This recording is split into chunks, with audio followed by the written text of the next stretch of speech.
gives me these topics that are like super ultra sensitive, like tough, like, you grit your teeth because you don't even know that you want to even talk about some of the stuff. I mean, he always gives me those kind of topics, right? Well, today is actually different. It's pretty cool. He gave me one of the most awesome things that I could ever talk about called taking risk. Now, the reason why it's cool for me is because I'm kind of a risk taker. And I have a philosophy called go big or go home, right? That means I always take it to the extreme to do the most coolest, awesome things that you possibly could do. And I gotta be honest with you though, sometimes it doesn't always work that way. I mean, there have been times I thought this was going to be so awesome, I was going to do it big, and it didn't work. And so what I figured out is in life, sometimes it's just cool to give it everything you have, step out of your comfort zone, and just try to go big and take some risk. Because most of the time, if you take some risk, you take enough of them, calculated I might add, but you take them, there's something good on the other side. And all great and successful and wonderful things came because somebody decided to take a risk. In fact, at some point in time in your guys' life, both guys and girls, at least most of you I should say, you're probably going to have an opportunity to be on one side of this, either the asking side or the receiving side. And it's called proposing to your husband or your wife. Now, this is one of my greatest risks that I've ever taken.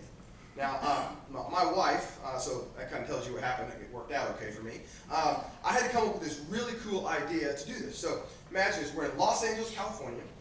We're at a business conference. And what I did was I did something kind of cool. I chartered one of those helicopters to fly over the whole entire city of Los Angeles. And then we had this cool plane. We were going to land in this an area called Malibu, real fancy place, on top of this big thing, and I was going to propose there. Now, this is how cool this place is. Like, right over the cliff is where, like, Will Smith and his wife live and all these fancy people. Well, we're in this chopper, and we're flying over the city, and then my wife starts to get sick. And she starts to feel well. She's not feeling well, and so the pilot says, we'll have to land it up here. He lands it up there, and we get out, and she thinks she's just trying to catch her breath and get okay. And about the time that she felt like she was okay, boom, I took a huge risk. And I got down on one knee and I proposed to my wife. Now, I know some of you are like, is it really that tough? Man, that's like your palms sweating, you have this ring, you're not sure what's going to happen, and you know what? I took a huge risk. And Brian, see, this is what I'm talking about. I'm counting on you back there, Brian, to have my slide up, and boom, there it is. Okay. So this is where we are at up there, and I took this risk, and guess what? She said yes. We lived happily ever after, and that was cool, right? So that was a big risk that I took, and I was waiting for a big payoff. Now, we all take risks every day, or at least to some level. And you think about all the things that we take risks. At some point in time, you guys are in here. I know you're young right now, but you're going to ask some boy or some girl to go out on a date. Now, good news for you is you guys have text messaging. You probably do it that way, so it'll be a little bit easier if they say no or they don't respond. It's not nearly as hard as looking them dead in the face and them saying no. Okay, but that's on the side note. What about like asking your parents to do something that you're not sure if they're cool with? You're not sure if they would let you do it, and you're asking them. It's kind of like, Mom, Dad, about that. That could be a tough situation. Or has anybody here ever had to try out for a team? You try out for a team, a club, a play, trying to be first chair in music or band or what? I mean, sometimes those are. You're putting yourself out there, you're taking some risk. And there's a lot of things that do that. And over your life, you'll try a lot of things like that. Even when it comes to taking some jumps for Jesus, I call it, where you decide one day that you want to give your life to Jesus, and you want to say, hey, I want to get saved. Or baptized. How many people here have been baptized? Okay, so you had to take that tough thing like, okay, Mr. Youth Pastor, I want to be baptized, and you're thinking about going. I mean, some of those things are tough. And the challenge is we don't always know, like, is it going to work out? Is it going to be okay? And the truth is, when I was your age, I didn't know that there was a way to know that, like, it will all work out. And that God had a plan. He was going to take care of everything. And there's this really cool thing that I wish I had way back then that I didn't, that I have now. And I'm going to share that with you today. In fact, it's found in the book of Hebrews. Now, Hebrews is a cool book of the Bible because it's kind of like a book that's telling us Christians Like, here's the foundation, here's what you need to do, and here's how you need to live, and here's some cool things that will really, really help you out. In fact, Hebrews chapter 1 says,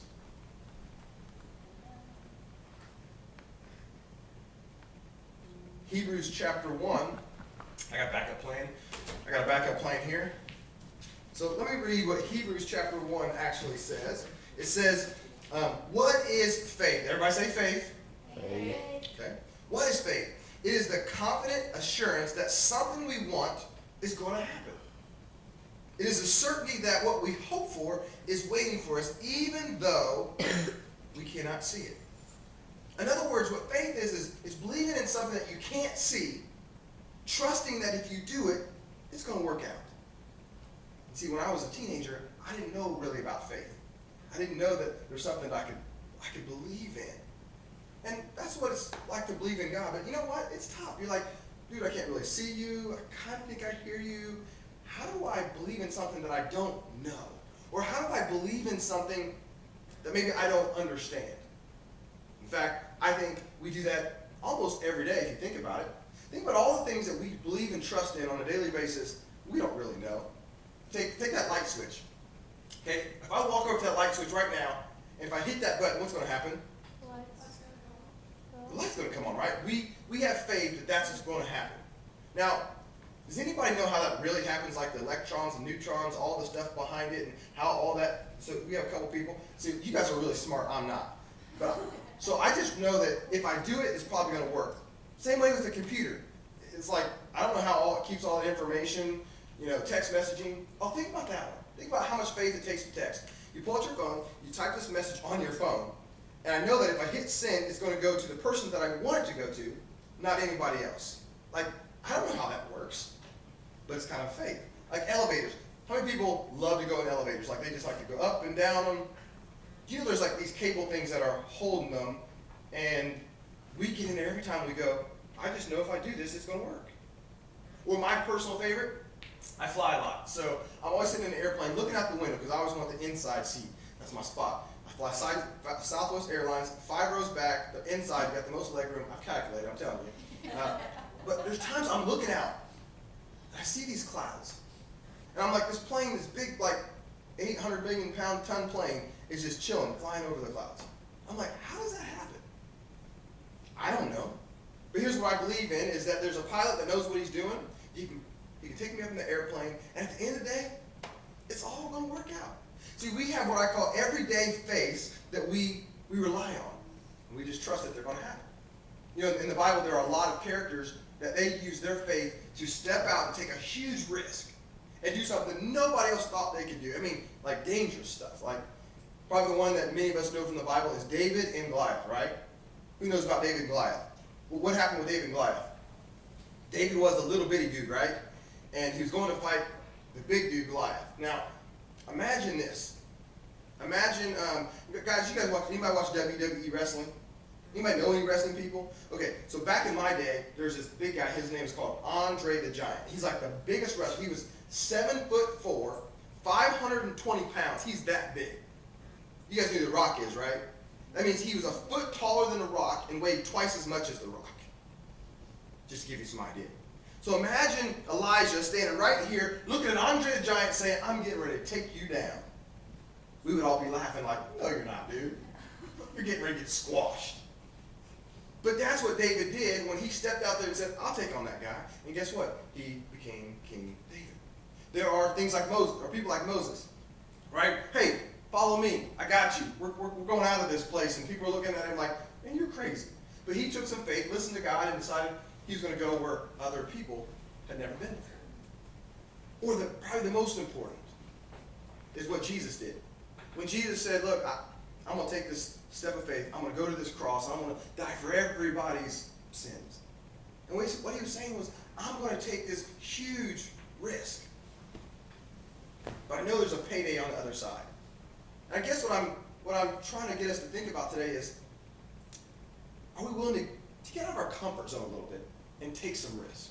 When they say comfort zone, like we all have a spot that we're like, I'm pretty comfortable as long as you don't make me do anything outside that box, right? So for some people, actually what I'm doing right now is so far out of their comfort zone, they're like, never do that. Does anybody have a fear of public speaking? Anybody? Alexis? That's kind of funny. But do you know this, that there's a report out there that says the number one thing in the world that people are most afraid of more than anything else, the number one thing is public speaking. You know what the number two is? Nope, death. Yeah. It's death. So that means more people would rather die than get up here and do what I'm doing today. Isn't that silly? But for some people, it's the sweaty palms, it's the nervous heart. They're like, man, what if I make a mistake? Or what if I fail? What if it doesn't go right? Comfort zone. Some people sing.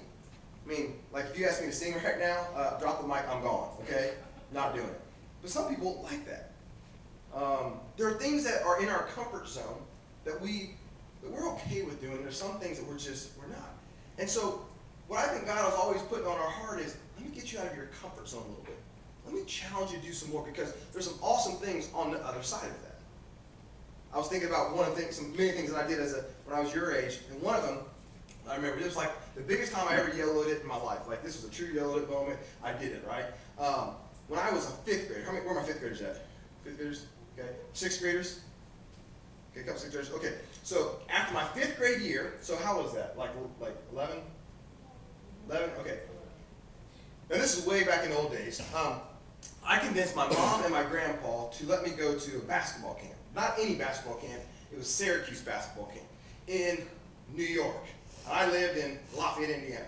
So when I was a fifth grader, after my fifth grade year, I got an airplane, I booked a flight, and I got on this plane all by myself.